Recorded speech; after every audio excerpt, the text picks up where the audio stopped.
Doing a two-way lookup in Excel might sound complicated, right? But with XLOOKUP, it's way easier than you think. Today, I'm going to show you how to nail it in less than 5 minutes.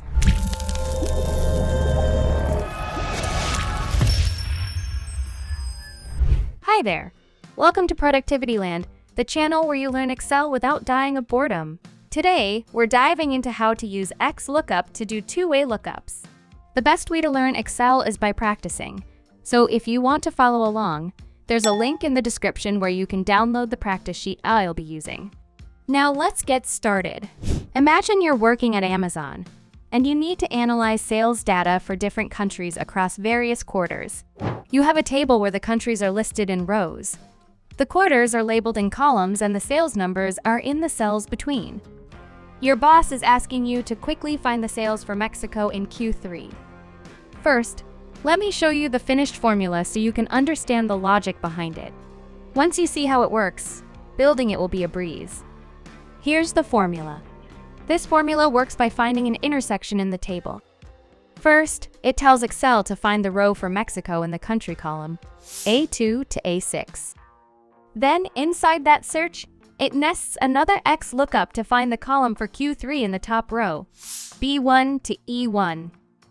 In the second XLOOKUP, we're also telling Excel where the sales values are located. In this case, the full range of sales data, B2 to E6. That way, Excel can pinpoint the exact intersection between the country and the quarter you selected. Now that you get the logic, let's build the formula step by step.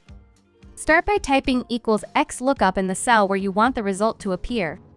This function takes 6 parameters, but we're only going to use the first 3, which are the required ones. The first parameter is the lookup value. In this case, it's Mexico since we're looking for that country in the country column. The second parameter is the lookup array, which will be A2 to A6, the list of countries. The third parameter is the return array, where we nest another XLOOKUP to find the quarter. For the second XLOOKUP, the first parameter will be Q3 because we're searching for that quarter in the top row.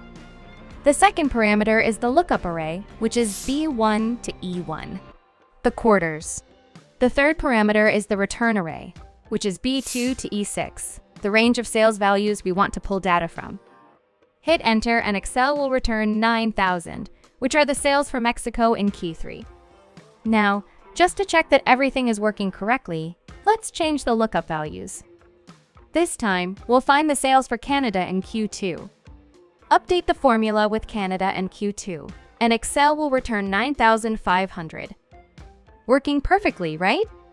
And finally, YouTube thinks this video right here is exactly what you need to become an Excel master.